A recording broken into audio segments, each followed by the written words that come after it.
All governments are immoral and criminal institutions because they force everyone, under threat of violence, to pay mandatory taxes for life.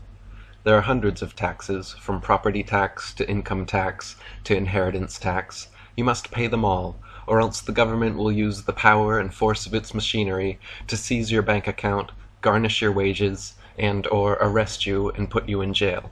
How is that any different than the mafia?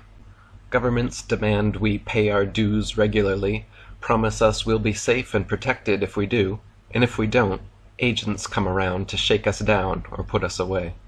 If taxes were voluntary, then governments wouldn't automatically be immoral or criminal, because they would be completely funded by donation only, thus their very existence limited by voluntarism. If governments actually did a good job and spent our money wisely, then people might willingly donate for social programs, roads, schools, etc. But when taxes are compulsory, and a huge percentage of them goes towards lining the pockets of politicians, I can't help but think privatization of social programs, road construction, schools, and everything else the government unsatisfactorily provides us would be better for society by letting the free market and small communities and neighborhoods decide instead of our immoral criminal governments.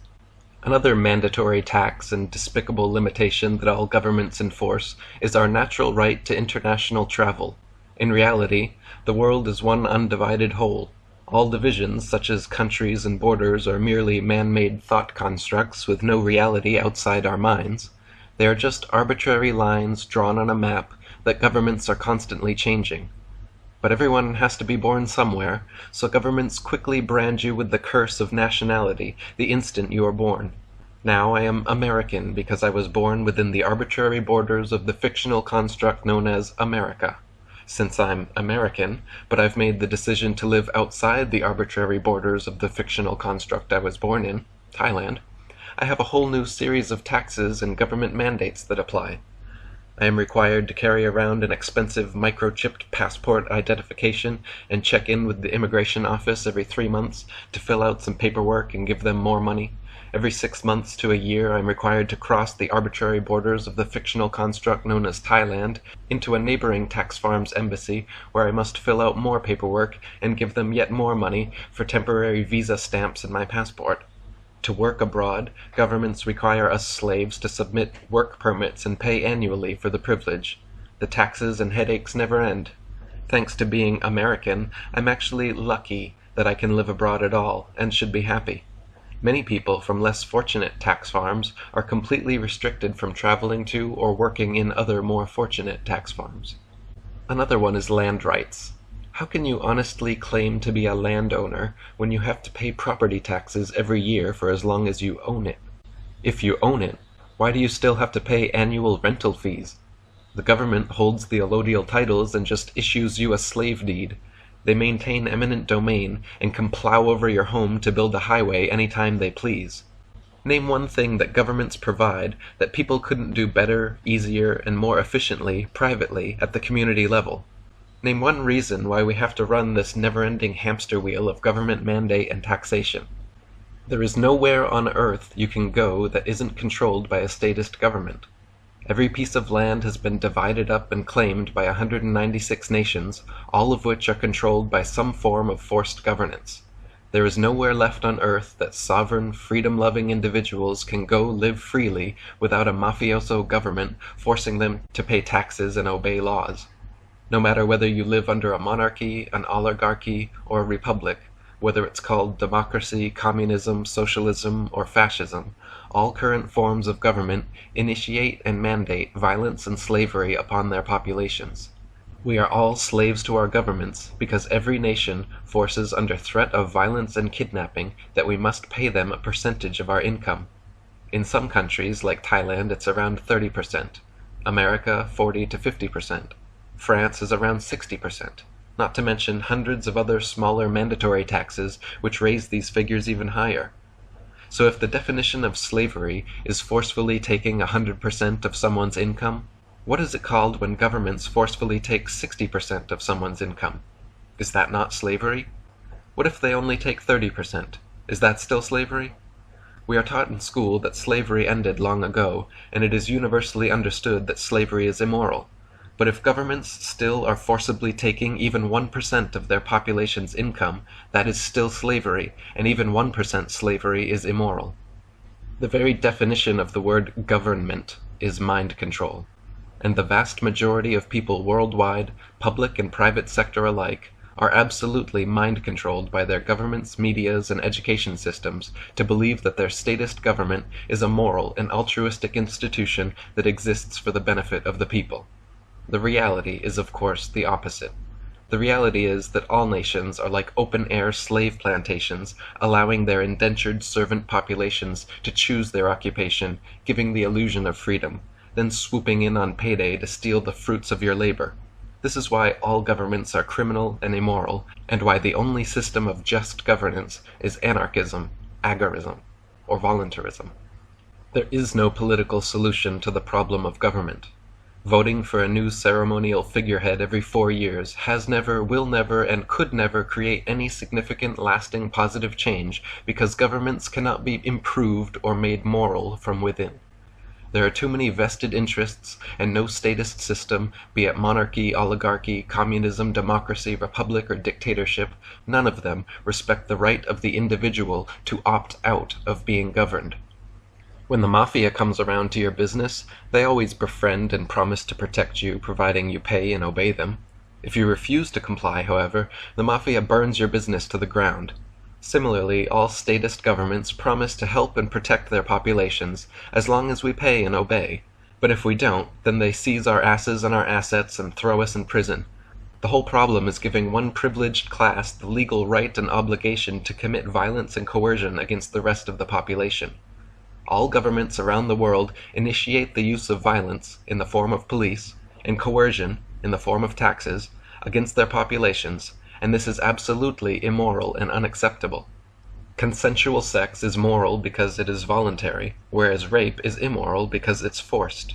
Similarly, things like charity donations and the free market are moral because they are voluntary, whereas theft and taxation are immoral because they are forced. The root problem festering within all governments around the world is not the rife internal corruption or criminality. Those are merely symptoms and side effects of statism. The paramount problem with government is that its mandates are mandatory, its compulsions are compulsory. For governments to be moral institutions, all taxes and interactions must be made voluntary.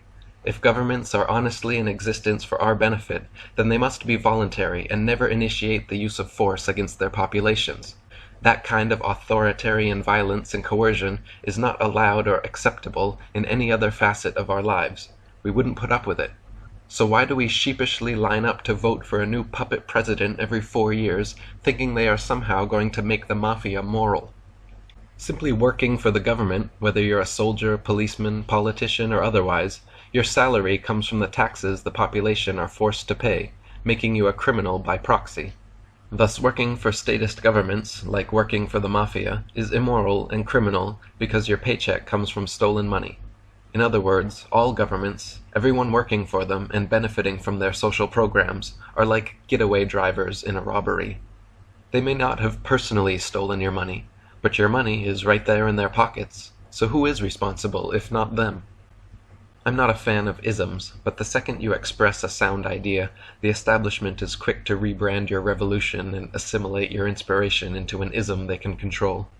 For instance, anarchy, a once respectable term, simply meaning without rulers, advocating society without government, has long been rebranded hand in hand with chaos, wearing bandana face masks, throwing Molotov cocktails. The actual idea of non-violent sovereign societies, enlightened and capable beyond the need for statist governments, however, is certainly ideal, and not chaos. The terms agorism and voluntarism are similar ideas advocating only voluntary interactions between people and the state. Call it what you will, anarchism, agorism, voluntarism, or just keep it simple and call it freedom. It is the missing ingredient in all governments and the root of all state corruption and criminality. If people want to have a bureaucracy of diplomats creating a bunch of social programs for their benefit, what governments claim to be, then that's fine. But just because some guy in a suit wrote something on a piece of paper doesn't make it mandatory, and just because the mafia says you'd better pay up doesn't mean you should. Our current so-called justice system is such an unenlightened, corrupt farce that the entire edifice should be relegated to the history books. Humanity desperately needs to reconsider the idea that justice is somehow served by systematically fining, caging, or killing criminals, the idea that we should pay and empower unaffected parties to deliver standardized punishments, and the idea that police are anything but violent and coercive policy enforcers of our statist mafia governments. Today there are literally millions of laws and legislations on record in the United States alone, and under the current official edict, ignorance of these laws is no excuse for disobeying. Therefore, all citizens are legally bound, under threat of theft, kidnapping, and imprisonment, to read, remember, understand, and obey millions of ever-increasing laws, or else. Millions of nitpicking restrictions our nagging nanny state has decided us children must completely refrain from under any circumstance, or else receive severe punishment. Ridiculous things with no ill-affected party, such as the consumption of cannabis, a naturally growing plant that governments all over the world have deemed evil enough to cage you in prison for decades should you dare allow the weed's demon seed to take root in your soil. Such laws are nothing but anti-freedoms written by people so far above the law that they can write the laws. But surely we need some form of law and order, court system, and police protection, everyone cries out in knee-jerk unison. Here is all we need. Common law courts which settle lawful disputes between two affected parties regarding matters of injury, theft, or breach of contract. That is all. No state agents, district attorneys, or police enforcing statutes and codes, no maritime admiralty or other kangaroo courts. The only disputes which require the kind of mediation provided by courts and judges are those between two affected parties in the case of harm to one's person or property, theft, or breach of contract, the holy trinity of common law. Everything which requires court mediation falls within these three simple categories, and anything beyond or outside these categories are victimless crimes involving no injured party and have no business being called law. By eliminating these millions of laws and leaving only 3 would so drastically reduce the amount of court cases per district per year that they could be run very cheaply in a voluntarist society. Eliminating these millions of laws would also reduce the amount of people in prison by over 90%. America currently houses 25% of the world's prisoners, yet Americans themselves account for only 5% of the world population. Over 2 million in a population of 300 million, meaning almost 1% of the entire US population is currently living in cages, and over 90% of these for victimless crimes. The insane way these people are being treated is disgusting, and society has turned a collective blind eye to their plight. Meanwhile, the injustice system also goes to great lengths protecting truly evil people from receiving what they deserve. Recently in Thailand, a man shot and killed his wife point blank for ignoring him and chatting on Line Messenger too often. He then proceeded to kill his mother-in-law, and when his son came to investigate, he shot him too. He then fired another round in all of them to make sure they were dead. When his daughter came home, he contemplated killing her, but after much begging and pleading decided to spare her life and instead just stole her gold necklace to help finance his escape. When police finally caught him, they forced him to do a reenactment of the entire murder at the scene of the crime, as they always do here in Thailand, and 200 angry neighbors stormed in to try to hang him to death. It took 50 police officers to stop the 200 villagers from doing what all of them deemed just and necessary, which is banding together to end the life of this heartless psychopath who killed 3 members of their village. Had these 50 police state agents not been there to protect this murderer of innocent women and children from his enraged community, This spontaneously formed jury of 200 of his peers surely would have hung him or beat him to death. In a natural tribal society, that is certainly what would have happened. His community would have collectively decided his fate based on each member's willingness to forgive or to engage in some act or form of retribution.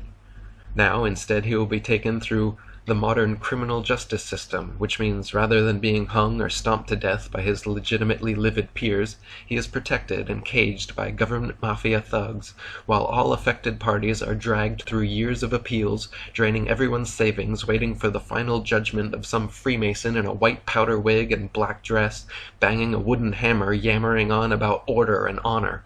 The entire thing is a corrupt farce, as for example, in the case of 8 and 9-year-old satanic ritual abuse victims Gabrielle and Alyssa Dearman. They are being raped and kidnapped by the very state police and social service workers who are supposed to be protecting them and pursuing justice. How can justice ever be served when the courts, lawyers, judges, and police are more corrupt than the average street criminals on trial? As I wrote in my book Asbestos Head, laws leave crime victims powerless to right their own wrongs the way they see fit, and instead pay and empower unaffected people to enforce standardized punishments. If someone lies to, steals from, cheats, kidnaps, rapes, or murders someone I know, then me, my friends, and my family deserve to deliver the punishment. Not only that, but in these intense situations, me, my friends, and my family do not want to sit still and wait for cops to do the best they can with what the law provides. We're going to do the best we can with what God provides and use our God-given freedom to enforce our own ethics, whether it's retribution or forgiveness. Justice should be whatever just us decide. Suppose I watch you kill my daughter. The law says for me to leave you be, call the police, collect evidence, consult a lawyer, then testify to a box of peers who will hopefully lock you away through years of appeals until finally you get the death penalty or die of old age. If instead I do the natural thing in such a situation and kill you myself, then it's your daughter's turn to collect evidence, consult the lawyer, testify to a box of peers, who'll keep me in and out of appeals, each one feeding the system, paying police and judicial employee paychecks, greasing those greedy wheels of statist justice with years of our grief, just for doing the just thing. Furthermore, suppose I watch you kill my daughter, and instead of wishing you dead, instead of pursuing retribution of some sort, suppose I wish to take the highest moral ground and end the cycle of suffering, to stop the continuation of evil with my unconditional forgiveness. Suppose I wish to pardon you from all punishment. I wish you no harm, and that your family need not grieve the way ours does. If after all this I actually wish for your forgiveness, we'll find it's against the law.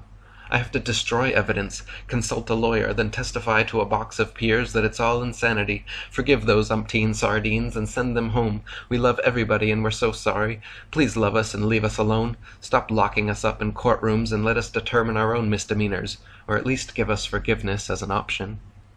It is important to note, governments, just like countries, borders, laws, and other abstract concepts, do not actually exist. It sure seems like governments exist since they have the power to murder, steal from, or imprison their populations for whatever whims tickle their fancy, but in actual fact, they do not exist. Only people exist. People in fitted uniforms exist. Police, soldiers, politicians, prison guards, public school teachers, and welfare recipients exist.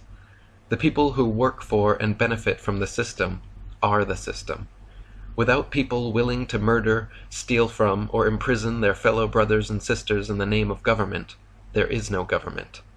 What government would we have if no one showed up on election day? Who would shake us down if no one paid up on tax day? Who would brainwash our children if no one sent them to public schools? Who would fight foreign wars if no one would be a soldier? If people stopped working for the government would cease to exist. If people stopped voting, if people stopped paying taxes, the government would cease to exist. Police, soldiers, politicians, all other government workers and welfare recipients are the beneficiaries of our stolen money. They are all upstanding, parasite citizens employed by a parasite system to parasite off everyone else. They are all anti-entrepreneurs, actively working against the free market.